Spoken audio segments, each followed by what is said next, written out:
தமிழ்நாட்டினுடைய முதலமைச்சராக இருக்கக்கூடிய விஜய் அவர்கள் ஜூன் மாதம் 22ஆம் தேதி தன்னுடைய 52வது பிறந்த நாளை வந்து கொண்டாடினாரு.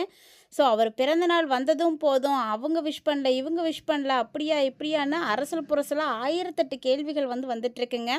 ஸோ இதில் முக்கியமாக பார்த்தீங்கன்னா, த்ரிஷா ஏன் வந்து விஷ் பண்ணல அப்படின்ற மாதிரி வந்து கேட்டிருந்தாங்க. அதுக்கு த்ரிஷா வந்து சூப்பராக பதில் சொல்லியிருந்தாங்க. ஏன்னா அடுத்த நாளே பார்த்தீங்கன்னா, விஜயோட பர்த்டே செலிப்ரேட் பண்ண ஃபோட்டோஸ்லாம் வந்து போஸ்ட் பண்ணி அவங்க வந்து நான் விஷ் பண்ணேன். ஆல்ரெடி பார்த்தீங்கன்னா, நான் வந்து செலிப்ரேட் பண்ணிட்டோம் அப்படின்ற மாதிரிலாம் வந்து தெரியப்படுத்தியிருந்தாங்க. அந்த ஒரு ஃபோட்டோவே போதும். எல்லாத்துக்குமே வந்து அதுதான் எவிடன்ஸு.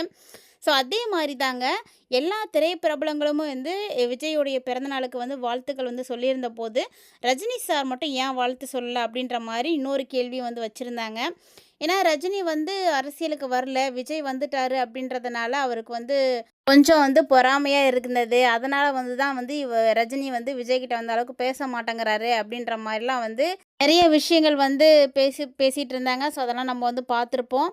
இப்போ பார்த்தீங்கன்னா, அந்த ஒரு விஷயத்துக்கும் ரஜினியா விஷ் பண்ணல அப்படின்றதுக்கும் வந்து சூப்பராக வந்து சூப்பர் ஸ்டார் வந்து ஒரு ரிவ்யூ கொடுத்துருக்காரு. ஸோ அது என்ன அப்படின்றத பற்றி தான் இந்த பதிவில் நம்ம டீட்டெயில்டாக பார்க்க போகிறோம்.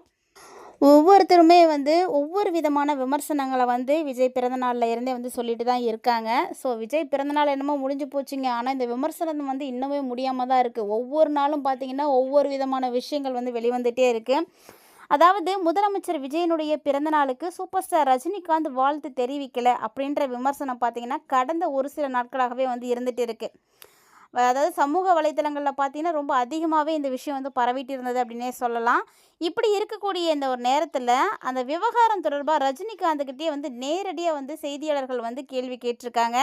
ஸோ அந்த கேள்விக்கு ரஜினி என்ன வந்து பதிலளித்தார் அப்படின்றது பார்த்தீங்கன்னா இப்போ சோசியல் மீடியாவில் ரொம்ப ரொம்ப ட்ரெண்டிங்காக இருக்குங்க. அதாவது ரஜினி சார் என்ன சொல்லியிருக்காரு அப்படின்னா, நான் ஃபோன் பண்ணி விஜய்கிட்ட வந்து பேசினேன். விஜய்க்கு வந்து பிறந்தநாள் வாழ்த்துக்களும் வந்து நான் சொன்னேன். விஜய் வந்து அரசியலுக்கு வந்துடுங்க அப்படின்னு என்னை கூப்பிட்றாரு. ஸோ இருந்தாலும் நான் வந்து இப்போதைக்கு உடனே வர முடியாது, கொஞ்சம் எல்லாம் பார்த்துட்டு வரேன் அப்படின்ற மாதிரி அவர் வந்து ஆன்சர் பண்ணியிருக்காரு. ஸோ இந்த விஷயத்த வந்து அவர் வந்து பேசியிருக்காரு. அதுவும் வந்து தெளிவாகவே வந்து சொல்லியிருந்தார். அது மட்டும் இல்லாமல் புதுசாக அவர் வந்து நியூ ப்ராஜெக்டில் ஒன்று வந்து இருக்கார். ஸோ அப்படி இருக்கும்போது உடனே வந்து அரசியலுக்கு வர முடியாது. அதுவும் வந்து எல்லோரும் வந்து ஏற்றுக்கணும்.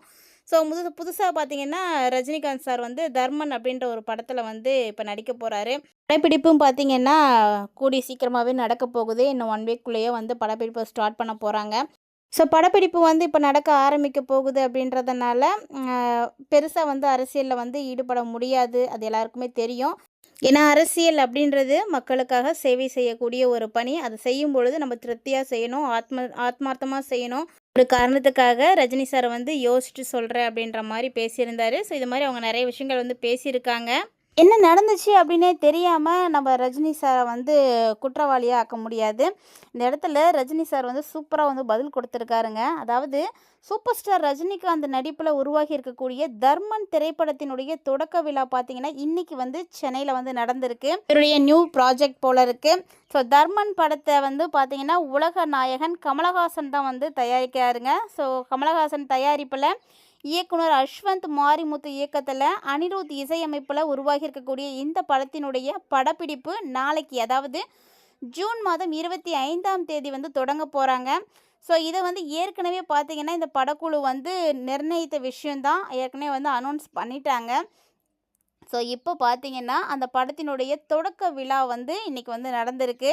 இந்த தொடக்க விழாவில் ரஜினிகாந்த் சார் வந்து கலந்துட்டு இருந்திருக்காரு. ஸோ அவர் தான் பார்த்திங்கன்னா அந்த படத்தினுடைய ஹீரோ. ஸோ அவர் வந்து கலந்துக்கிட்டதுக்கு அப்புறமா ஃபங்க்ஷனை முடிச்சுட்டு வெளியில் வந்து காரில் வந்து ஏறி போகிறப்போ செய்தியாளர்கள் வந்து அவரை வந்து பின்தொடர்ந்துருக்காங்க. ஸோ பலரும் வந்து பல்வேறு விதமான கேள்விகளை வந்து கேட்டிருக்காங்க. ஏன்னா செய்தியாளர்கள் அப்படின்றவங்க கேள்வி கேட்கக்கூடியவர்கள் தான். அதனால் அதே மாதிரி தான் இவங்க வந்து நிறைய கேள்விகளை வந்து முன் வச்சுருக்காங்க. ஸோ அப்போ என்ன கேள்வி முதல்ல வந்து முன் வச்சாங்க அப்படின்னா, முதலமைச்சர் விஜய்க்கு நீங்கள் ஏன் பிறந்தநாள் வாழ்த்து தெரிவிக்கலை அப்படின்ற ஒரு கேள்வி தான் ஃபர்ஸ்ட்டு வந்திருக்கு. இந்த கேள்விக்கு நீங்கள் சொல்லக்கூடிய பதில் தான் வந்து கண்டிப்பாக வந்து சிறப்பாக இருக்கும் அப்படின்ற மாதிரி அவங்க சொன்னதுனால இந்த விமர்சனங்களை எல்லாம் வந்து எழுந்துட்டுருக்குது. இது வந்து உண்மைதானா அப்படின்ற மாதிரி அவங்க வந்து கேள்வி கேட்டிருக்காங்க. ஸோ அதுக்கு ரஜினி சார் பார்த்திங்கன்னா கொஞ்சம் கூட யோசிக்கவே இல்லைங்க. உடனே வந்து ரிப்ளை பண்ணியிருக்காரு. ரஜினிகாந்த் சார் என்ன சொல்லியிருக்காரு அப்படின்னு பார்த்தீங்கன்னா, நான் பேசிட்டேன் அப்படின்னு ஒரே வார்த்தையை 2 முறை வந்து சொல்லிவிட்டு அங்கேருந்து வந்து புறப்பட்டு போயிருக்காரு. ரஜினிகாந்தினுடைய இந்த சுருக்கமான பதில் இப்போது சமூக வலைத்தளங்களில் பலருடைய கவனத்தையும் வந்து ஈர்த்திருக்கு. பேசிட்டேன் பேசிட்டேன் அப்படின்னு மட்டும் அவர் சொல்லிட்டு போயிருக்காரு.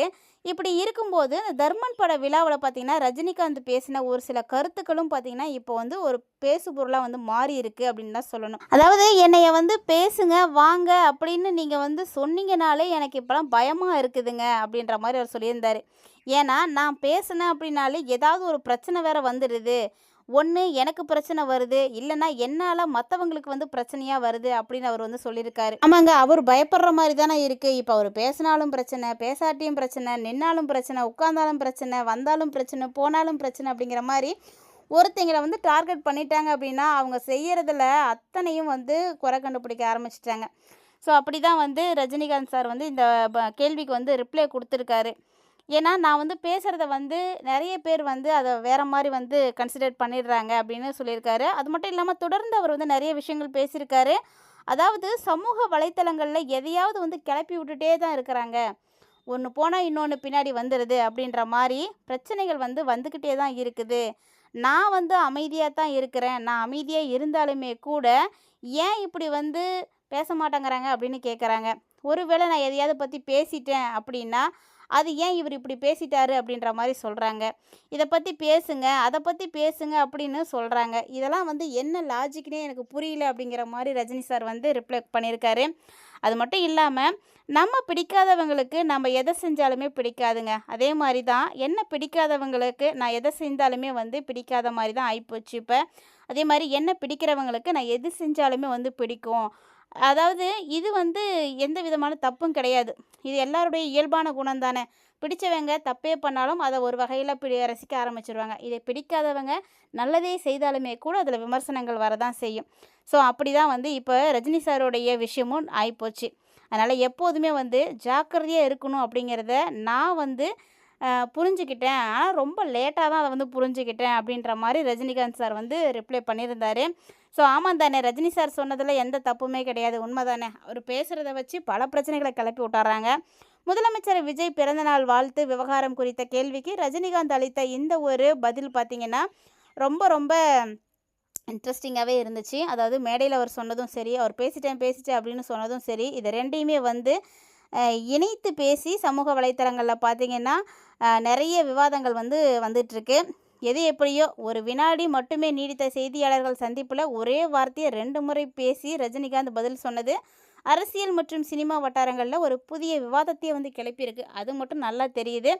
ஸோ என்ன நடக்க போகுது அடுத்தடுத்து அப்படின்றத நம்ம பொறுத்திருந்து பார்க்கலாம். இந்த மாதிரி நிறைய அப்டேட்ஸ் எல்லாம் நீங்கள் உடனுக்குடன் பார்த்து தெரிஞ்சுக்கணும்னு நினைக்கிறீங்கன்னா மறக்காமல் சேனலை சப்ஸ்கிரைப் பண்ணிவிட்டு ஃபாலோ பண்ணிக்கோங்க. அப்படியே மறக்காமல் உங்களுக்கு சூப்பர் ஸ்டார் ரஜினிகாந்த் சாரை பிடிக்குமா இல்லை இளைய தளபதி விஜய் அவர்களை பிடிக்குமா அப்படின்னு மறக்காமல் கமெண்ட் பாக்ஸில் வந்து கமெண்ட் பண்ணுங்கள்.